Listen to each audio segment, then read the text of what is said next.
Hi guys, இன்றைக்கி Vistar washing machine front load 8.2 kgs. Okay, இந்த washing machine என்னென்னா E10 alarm காட்டிக்கிட்டே இருக்குது. என்ன பண்ணாலும் ஓடவே மாட்டேங்குது. ஸ்பின் போட்டாலும் 10லேருந்து ட்ராவல் பண்ணி ஒரு 5 வரைக்கும் வருது. அதுக்கடுத்து ஸ்பின் ஆன் ஆகவே மாட்டேங்குது. அப்புறம் E10 வழக்கம் போல் வந்துடுது. அதே வாஷ் போட்டாலும் இதே மாதிரி E10 எரர் வந்து காட்ட ஆரம்பிச்சிடுது. என்னடா ப்ராப்ளம் இருக்கும் அப்படின்னு சொல்லிட்டு நம்ம கூகுள், யூடியூப் எல்லாத்துலேயும் சர்ச் பண்ணி பார்த்தாலும் இதுக்கு ரிசல்ட்டே கிடைக்கல. சரி, ஓகே, கூகுளில் போய் விஸ்டாரில் போய் செக் பண்ணி பார்ப்போம் அப்படின்னு சொல்லி பார்த்தா விஸ்டார் ஏசிக்கு வேண்டாம் இதோட டீட்டெயில் போட்டிருக்கானே தவிர வாஷிங் மிஷினை பற்றி அவன் ஒன்றும் டீட்டெயில் போடவே இல்லை விஸ்டாரில். சரி, ஓகே, நம்ம டெக்னீஷியன் குரூப் தான் இருக்குல்ல, 381 பீப்புள்ஸ் இருக்காங்க அந்த டெக்னீஷியன் குரூப்பில், அதுலையாவது கேட்போம் அப்படின்னு சொல்லி பார்த்தா அதுலேயும் கேட்டாலும் ஒரு தெளிவான விடையே கிடைக்கல.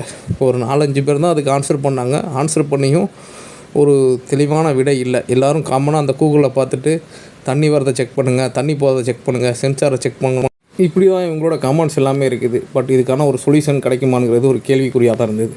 சரி, நம்மளும் எல்லாத்தையும் செக் பண்ணி பார்த்தாச்சு, நமக்கு தெரிஞ்ச நபர்கிட்டையும் கேட்டு பார்த்தாச்சு, எதுவுமே ஆன்சரே இல்லை. அதாவது நார்மலாக யூஸ் பண்ணுற சாம்சங், எல்ஜி, வேர்ல்பூல் இந்த மாதிரி வாஷிங் மிஷின் ஆச்சுன்னா உடனே நமக்கு அதுக்கு ரிசல்ட் கிடச்சிரும். ஓகே, பட் என்னென்னா இது ஒரு புது வகையான washing machine Vistar. Already manual washing machine இருக்குது, அது ஒன்றும் பிரச்சனை இல்லை, ரெடி பண்ணிடலாம். இந்த மாதிரி ஆட்டோமேட்டிக் வாஷிங் மிஷினில் E10 எரர் விஸ்டாரில் கிடைக்கவே இல்லை.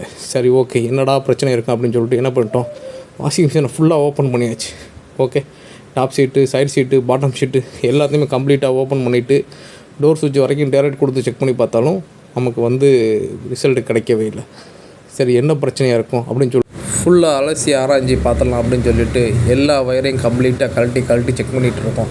என்னடா பிரச்சனை இருக்குன்னு. அப்போ தான் இந்த மோட்டருக்கு உள்ள ஸ்லீவை வந்து நீக்கி விட்டுட்டு பார்த்தா அப்போ தான் புரியுது. என்ன புரியுதுன்னா, மோட்டரில் உள்ள வெள்ளை வயரு கட்டாக இருக்குது அப்படின்னு. மோட்டருக்கு போகிற வெள்ளை வயரு கட்டாக இருக்குது. சரி, அந்த இடத்துல நம்ம ஜாயின் அடிக்க முடியாதால இங்கிட்டு கட் பண்ணிவிட்டு அந்த சாக்குக்கு அங்கிட்டு கட் பண்ணி ஒரு வயரை மட்டும் லூப் கொடுத்துட்டு வாஷிங் மிஷினை ஆன் பண்ணி பார்த்தா நல்லா ஓடுதுங்க. அதாவது என்னென்னா, வாஷிங் மிஷினில் உள்ள மோட்ரு ஓடாதால் இந்த வந்து E10 எரர் காட்டியிருக்கு. ஓகே, இதாங்க இதுக்கு சொல்யூஷன். மோட்ரு ஓடலை, இல்லை மோட்ரு ஒயர் கட்டாக இருக்குது, இல்லை மோட்ரு பிரச்சனை அப்படின்னா E10 எரர் காட்டும் Vistara washing machine. Washing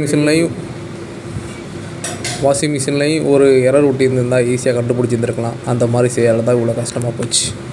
okay guys, video பிடிச்சிருந்தால் லைக் பண்ணுங்கள், சப்ஸ்கிரைப் பண்ணுங்கள், ஷேர் பண்ணுங்கள். Bye bye, C you, tata.